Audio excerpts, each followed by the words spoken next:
दिख रहा था? कर दी सेटिंग? क्या टॉपिक का नाम क्या है जसमीत? कौन है जसमीत यहाँ पे? भूल गया अपना नाम? टॉपिक का नाम बता।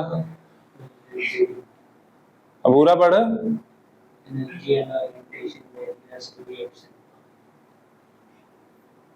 हाँ चलो, हमारा टॉपिक है कोलिजन थ्योरी पढ़नी, बिल्कुल अलग टॉपिक है किनेटिक्स का, ठीक है। इसमें हमने क्या पढ़ना है? जब कोई रिएक्शन होती है उसके रास्ते में क्या क्या बैरियर्स आते हैं, समझ आया? रिएक्शन होने के लिए क्या क्या चाहिए बताओ? रिएक्शन, आपने कोई रिएक्शन करवानी है, आपको क्या चाहिए? पहली नीड होगी रिएक्टर। उसके बाद अगला आगे क्या चाहिए? जिन्होंने चैप्टर नहीं किया, जिन्होंने उस दिन लेक्चर नहीं लगाया था, सिर्फ वो बोलेंगे, ठीक है। जिन्होंने लेक्चर लगाया था, तूने लेक्चर लगाया था उस दिन संडे वाला, फिर नहीं बोलना। जिन्होंने वो लेक्चर बिल्कुल नहीं लगाया, आगे का कभी नहीं पढ़ा, वो उनको पूछ रहा हूँ मैं। जिन्होंने किया उनसे नहीं पूछ रहा। बोलो। एक टेम्परेचर हाई हीट चाहिए होगी, एनर्जी चाहिए होती, ठीक है। जैसे मैंने एक एग्जांपल लिखी, N2 + O2 gives 2NO। तो इस रिएक्शन को करवाने के लिए टेम्परेचर चाहिए 2000 केल्विन से ज्यादा, ठीक है। कम टेम्परेचर पे रिएक्शन होती नहीं है। तो एक आ गया एनर्जी बैरियर। क्या आ गया? Energy barrier. अब जैसे यहाँ पे हमने मान लो बाहर जाना है, लेज लेने जाना है ना, बाहर निकल के बाहर जाने के लिए क्या चाहिए? एनर्जी चाहिए। क्या चाहिए? दूसरा एक और बैरियर होता है। दूसरा बैरियर और कौन सा बैरियर होगा? ओरिएंटेशन, यानी कि डायरेक्शन। अब उधर इधर भाग जाएगा, इधर थोड़ी मिलेगा, ठीक है। उधर जाना है। किधर जाना है? लेफ्ट जाना है। आया समझ? तो वो है ओरिएंटेशन। क्या है? तो एक बैरियर है बच्चे हमारे पास एनर्जी, दूसरा ओरिएंटेशन। ये मैं जो तुम्हें एग्जांपल दे रहा हूँ ना, उधर दे के आया था। उधर एक बच्चा था ना, मैंने कहा तेरा घर कहाँ है? ऐसे बैठे ना ऐसे, कहता हरगोविंद नगर। इधर कहता है, इधर कहता है, इधर हरगोविंद नगर। मैं कहा नाला किधर है? वहां से बैठ के पीछे है ना, कहता है इधर। तो फिर उसको समझा रहे थे कि अगर तू इधर जाएगा घर नहीं पहुंचेगा, उधर जाना पड़ेगा। देखो आ जाओ आगे। Energy barrier, orientation barrier. तो दो बैरियर्स होते हैं, एनर्जी सफिशिएंट होनी चाहिए और ओरिएंटेशन प्रॉपर होना चाहिए। ओरिएंटेशन का मतलब क्या? देखो मेरे को बताना इसमें से कौन सा ओरिएंटेशन सही है इस रिएक्शन के लिए।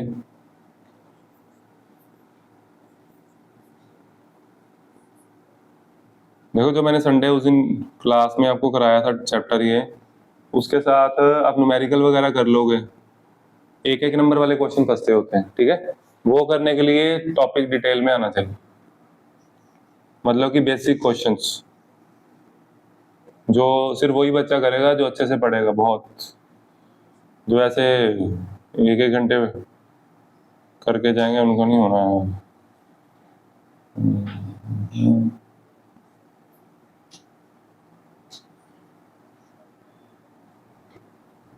ये मैं वैसे अभी बना रहा हूँ, ये हमने आज शायद ना करें, कल पहुंचेंगे यहाँ पे, परसों। कल तो आपने पढ़ाना नहीं देना मुझे।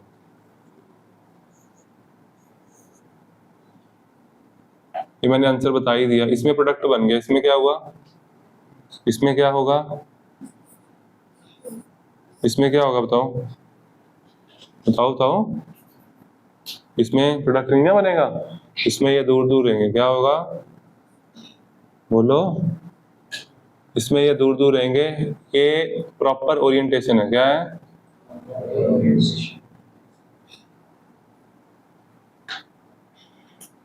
और ये इम्प्रॉपर ओरिएंटेशन। क्या है?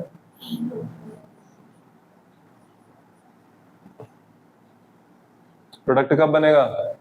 जब ओरिएंटेशन प्रॉपर होगा और एनर्जी सफिशिएंट होगी, ठीक है। बात समझ आई? चलो लिखो, इसमें थ्योरी लिखेंगे हम, काफी थ्योरी है। लिखो लिखो बच्चा, लिखो वी नो एवरीथिंग। लिखो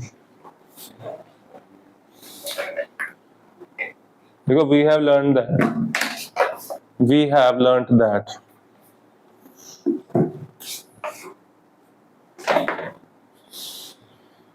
that the basic requirement for a reaction to occur, that the basic requirement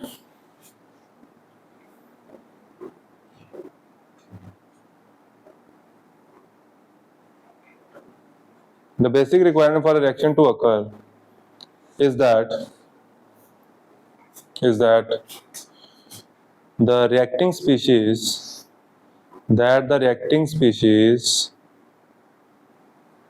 bracket में लिखो atoms, molecules or ions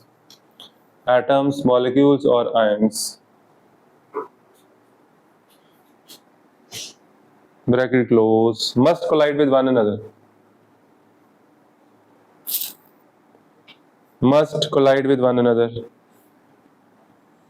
This is the basis of collision theory.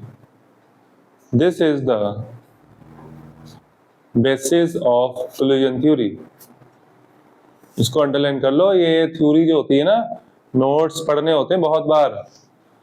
अगली चीजें, अगले न्यूमेरिकल बच्चे आपको नहीं पता, ये थ्योरी पढ़ने से आपके अगले वाले न्यूमेरिकल्स ठीक होने, तुम्हें ये चीज ऐसे नहीं पता लगेगी। तुम्हें पता था जिस बच्चे ने स्टार्टिंग में, सुनो, जिस बच्चे को एबीसी आती है, फिर उसके बाद जिसको ग्रामर आती है, उसकी इंग्लिश अच्छी है ना। क्या जो इंग्लिश ऐसे यूट्यूब पे पढ़ेगा, EZMR plus first form plus ING form पढ़ के चले, उसको आएगी इंग्लिश? नहीं आएगी ना। तो सेम, आप थ्योरी जितनी अच्छी करोगे, आपके अगले आने वाले पार्ट अपने आप अच्छे बनेंगे। न्यूमेरिकल पोर्शन है वो तभी अच्छा होगा, क्योंकि वहां पे जो चीजें यूज होनी है आपको थोड़ा पता होना चाहिए ना, बेसिक्स क्या है। आई मेरी बात समझ? कौन सी चीज टेम्परेचर चेंज करने से चेंज होगी, कौन सी नहीं होगी, कौन सी कांस्टेंट यानी कैसे पता लगेगा? थ्योरी पढ़ के, ठीक है। अब यहाँ पे तुम्हें ओरिएंटेशन पता है। अब ओरिएंटेशन एनर्जी पे थोड़ी ना डिपेंड करता है। ओरिएंटेशन है। आई बात समझ? अगर मॉलिक्यूल सीधा ही नहीं है, मॉलिक्यूल ऐसे है, तो एनर्जी बढ़ाई जाओ जितनी मर्जी, कोई फर्क पड़ेगा? रिएक्शन होगी? नहीं होगी। ये क्वेश्चन है कि क्या हम एनर्जी, एक्स्ट्रा एनर्जी देकर रिएक्शन करवा सकते हैं? अगर ओरिएंटेशन प्रॉपर नहीं करा लोगे, नहीं होगी। बात समझ आई?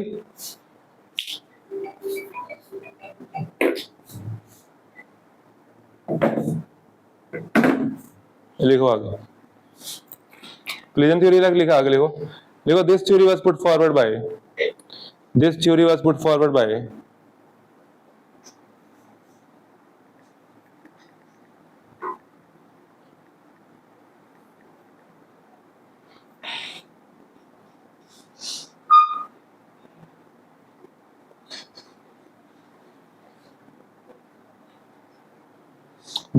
put forward by Max Trotz, ऐसे, and William Lewis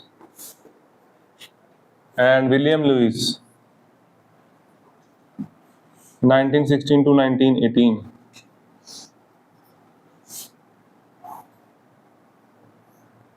किसी चीज को स्टडी किया जाता है और दिन रात उसी के बारे में सोच के फिर थ्योरीज लिखी जाती हैं, ठीक है। तो तुम लोग पढ़ते हो, क्वेश्चन कोई नहीं हो रहा उसको सोचो, ठीक है, तभी होएगा। बादाम खाने से नहीं होगा कि सुबह उठ के बादाम को उसके बाद करूंगा क्वेश्चन, से नहीं होगा। फोन चलाने से नहीं होगा, ऐसे नहीं होगा। फोन चलाने से सिर्फ टाइम खराब होगा, हो रहा है कुछ तो हो रहा है, टाइम खराब हो रहा है।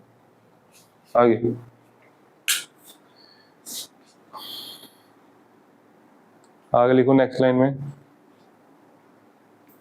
लिखो, इट इज बेस्ड ऑन, यानी कि this theory, it is based on kinetic theory of gases. Kinetic theory of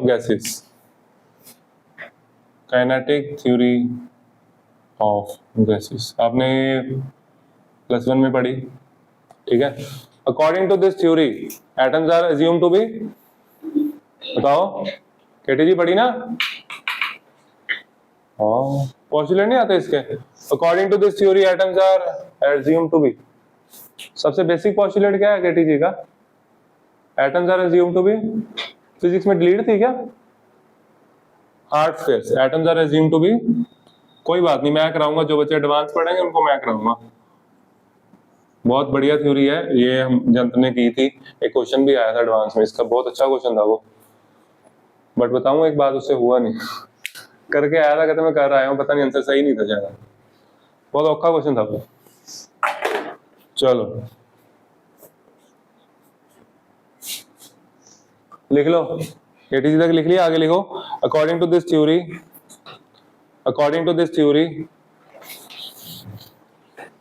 the reactant molecules,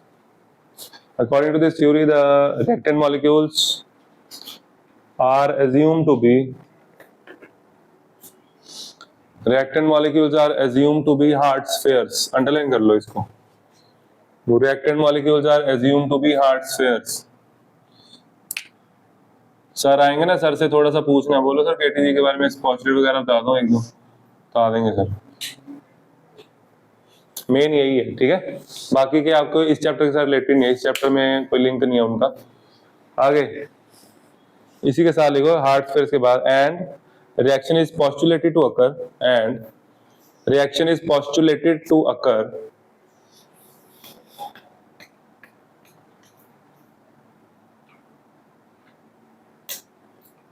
and the reaction, ये क्या कर रहा है तुम, ठीक है.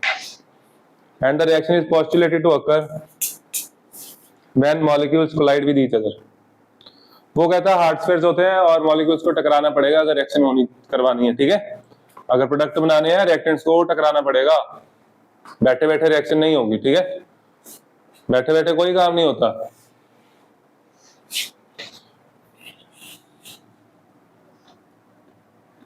ये तो बनाने की जरूरत है, हमने भी करना नहीं है, दोबारा बना लेंगे जरूरत पड़ी. आगे लिखो collision frequency.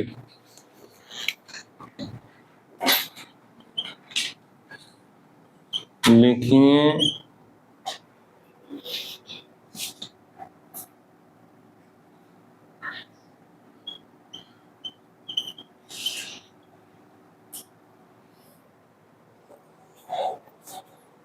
Collision frequency represented by Z, capital Z, capital.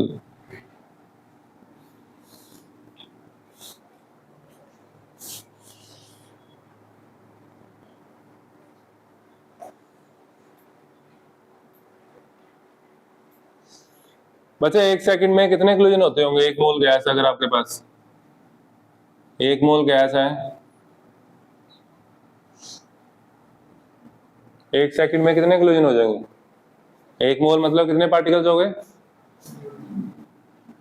1 second में कितने कोलिजन हो सकते हैं? Any gases? Binary collisions. Binary सिर्फ 2 मॉलिक्यूल आपस में टकराना. आपके पास जैसे बबल गन है, ठीक है, बबल गन आपने बबल्स बनाए, कोलिजन हो रहे ना, कोलिजन हो रहे बाइनरी कोलिजन्स, ठीक है. 3 मॉलिक्यूल के टकराना, वो तो 3-4 का तो वो तो बहुत औखा होगा, है ना. बाइनरी कोलिजन मैक्सिमम होंगे, सबसे ज्यादा क्या होगा? बाइनरी कोलिजन कितने हो सकते हैं 1 सेकंड में? सोचो, थोड़ा दिमाग लगाओ.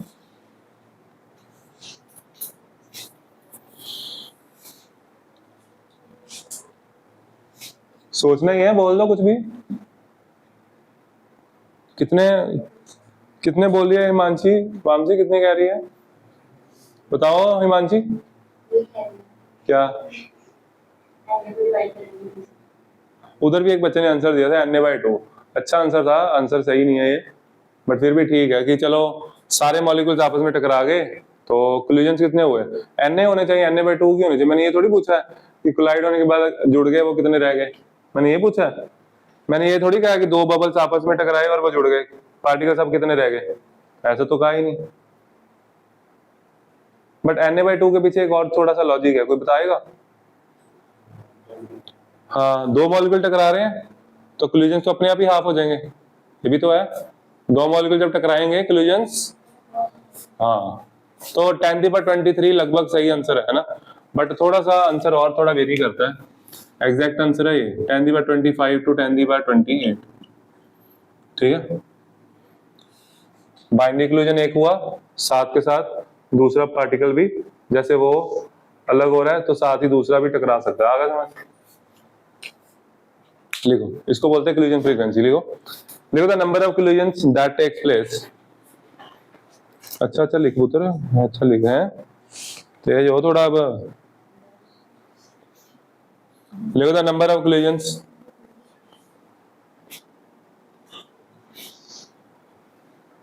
that takes place per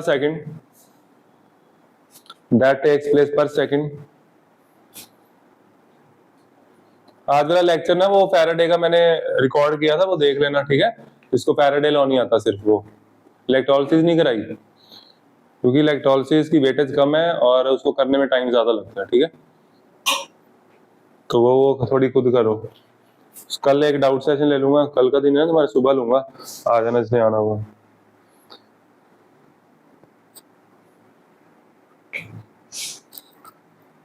The number of collision that takes place per second per unit volume of the reaction mixture is known as collision frequency. Is known as collision frequency.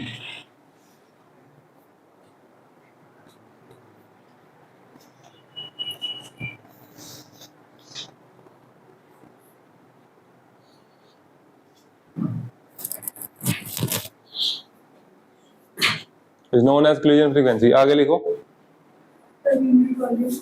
Per unit volume of the reaction mixture is known as collision frequency.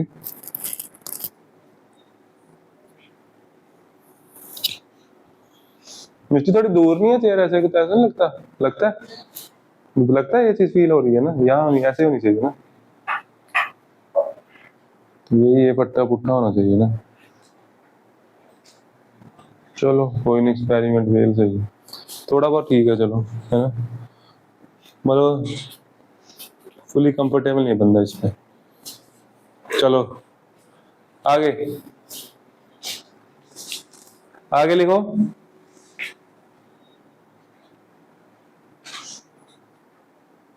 देखो, under ordinary conditions of temperature and pressure, under ordinary conditions of temperature and pressure,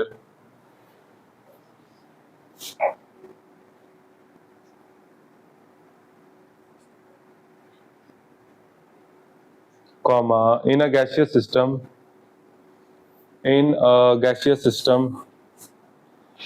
the collision frequency of binary collisions, the collision frequency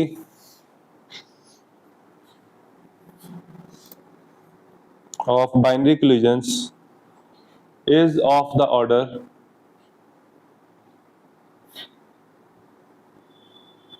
is of the order 10 to the power 25 to 10 to the power 28. Under ordinary conditions of temperature and pressure in a gaseous system, the collision frequency of binary collisions is of the order 10 to the power 25 to 10 to the power 28. चलो अब आप लोगों के लिए question, ये जो collision frequency कम है ज्यादा है, कोलिजन फ्रीक्वेंसी कम है ज्यादा है, बाइनरी कोलिजन जो हो रहे हैं कम हो रहे हैं ज्यादा हो रहे हैं। तो जो बाइनरी रिएक्शंस हैं, ठीक है, जिससे मतलब सिंगल स्टेप रिएक्शन, यानी कि जिनका ऑर्डर 2 है, तो वो रिएक्शंस क्या होनी चाहिए? स्लो रिएक्शन, स्लो होंगी फास्ट होंगी इसके हिसाब से।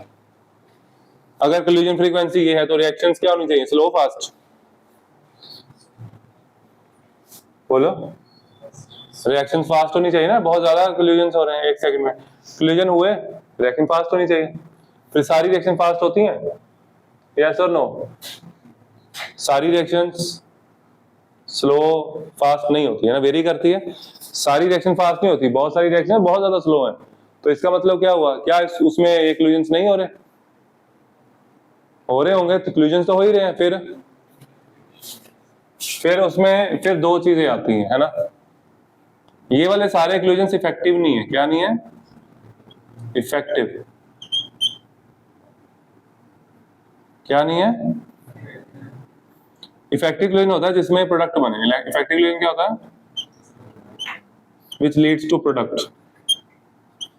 मतलब कि ये सारे कोलिजन इफेक्टिव नहीं है, इसमें से सिर्फ एक छोटी सी फ्रैक्शन होगी जो इफेक्टिव होगी, इसमें से एक बिल्कुल छोटी सी फ्रैक्शन होगी जो इफेक्टिव हो सकती है, ठीक है। तो देखो इसके साथ भी मैंने एक वर्ड और जोड़ दिया, ये हो सकती है।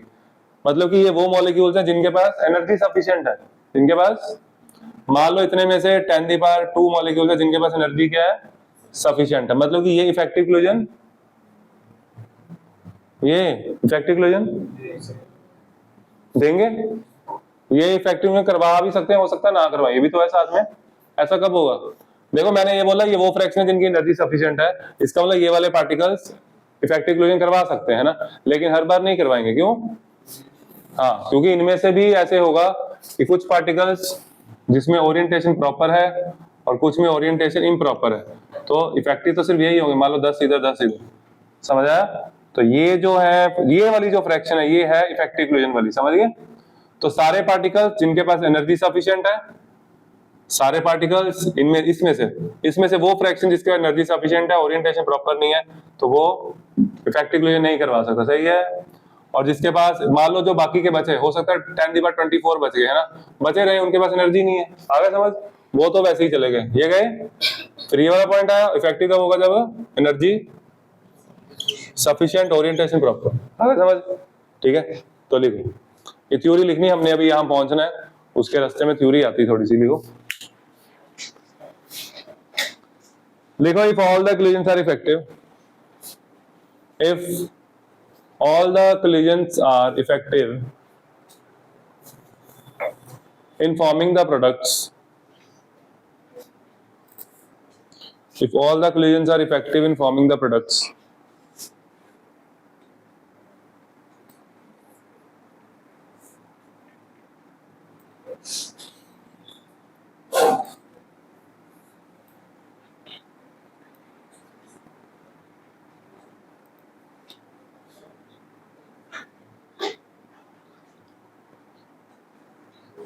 comma, the reactions must be completed, the reaction must be completed in a, the reaction must be completed in a very short time, in a very short time, full stop, in a very short time, full stop. However, comma, in actual practice, however, comma, in actual practice, comma, most of the chemical reactions are slow, most of the chemical reactions are slow and take much longer time for their completion.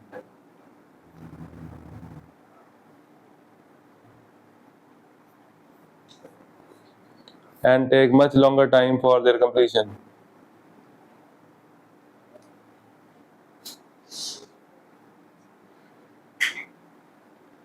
आगे लिखो, एक line छोड़ के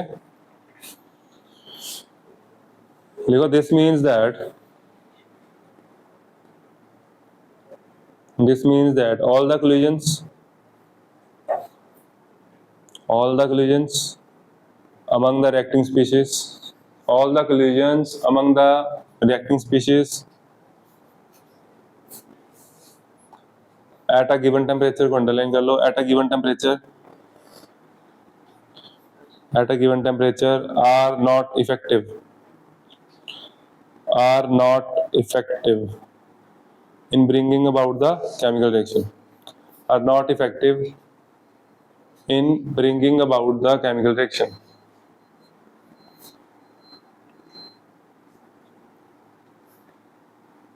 आगे लिखो, next line में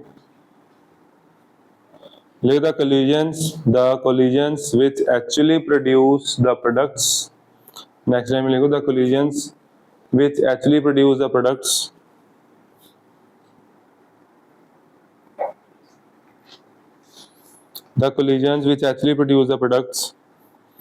and therefore result in the chemical reactions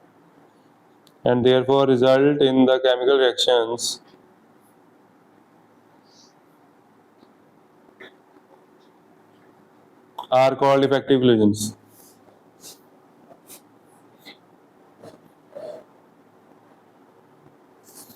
Are called effective collisions.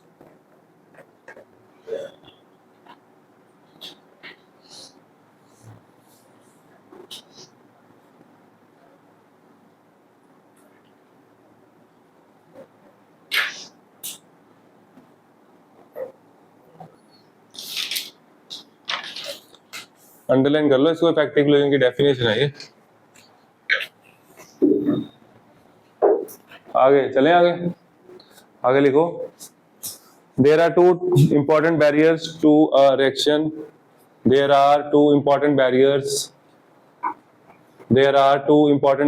to a reaction, namely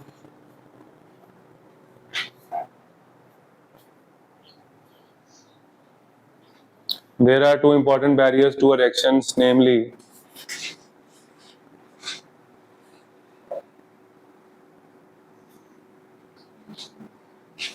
लिखो first energy barrier, orientation barrier.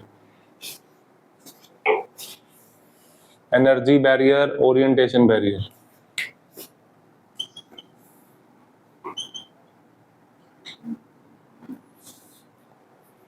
First की हेडिंग डालो, फर्स्ट लिखो energy barrier.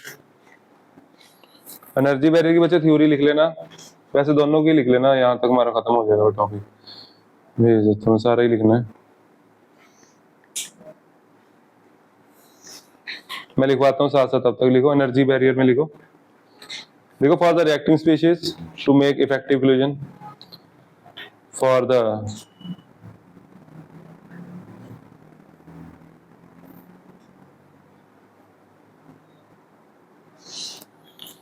the reacting species to make effective collisions, they should have sufficient energy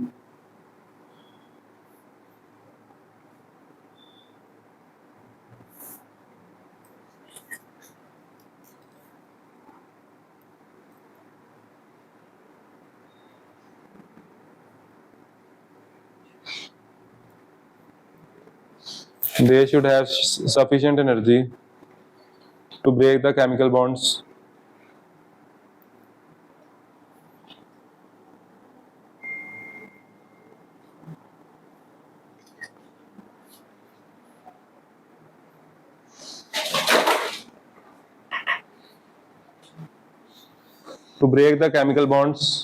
in the reacting molecule.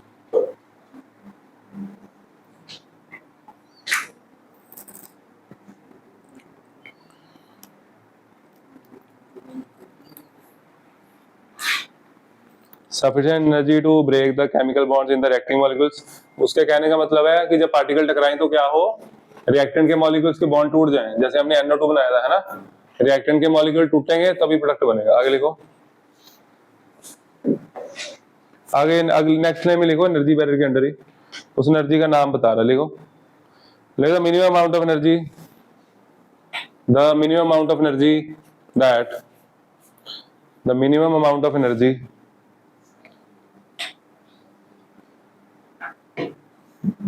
that the colliding molecules must possess, that the colliding molecule must possess, that the colliding molecule must possess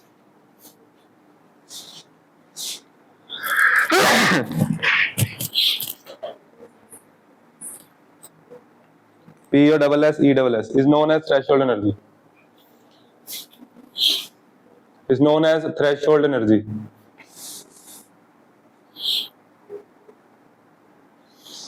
तो इसका मतलब जिनके पास ये energy है वो particles ही product में convert हो सकते हैं, समझ गए?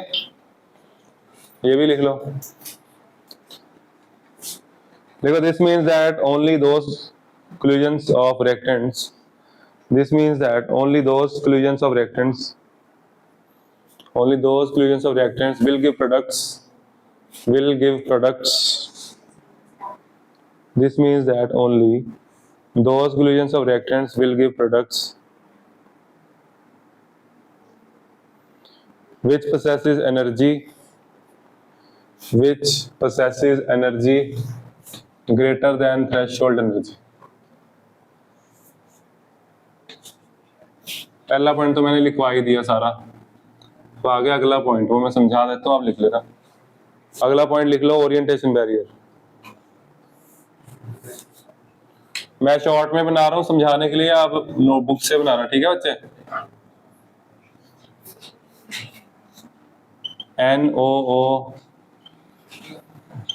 NOO अगर प्रॉपर ओरिएंटेशन रखोगे तो पार्टिकल जुड़ेंगे, नहीं तो नहीं जुड़ेंगे। उसने 3 बनाए हैं, एक बार वो दिखा रहा कि पास आ रहे पार्टिकल्स, ठीक है?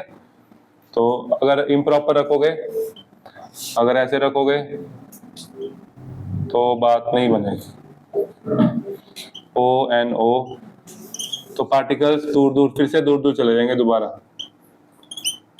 एनर्जी मान लो, हो सकता है इनके पास एनर्जी सफिशिएंट हो तो कोई फायदा नहीं हुआ।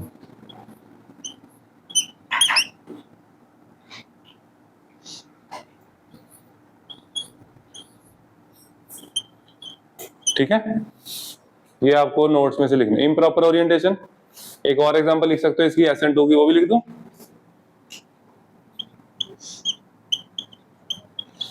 यहां पे मान लो Cl है, OH आया, OH आया, कौन बनवाएगा प्रोडक्ट? इधर वाला, ठीक है, तो नहीं आगा था। सी ट्रांजिशन स्टेट हम नहीं बना रहे, सीधा बना देते। लिविंग ग्रुप बाहर चला गया, ठीक है, OH इधर लगे। इसको थोड़ा वेरी करना कर लो, एक आधा CH3 ले लो, ठीक है, क्लियर है, खत्म। आगे करेंगे कल परसों, बाय।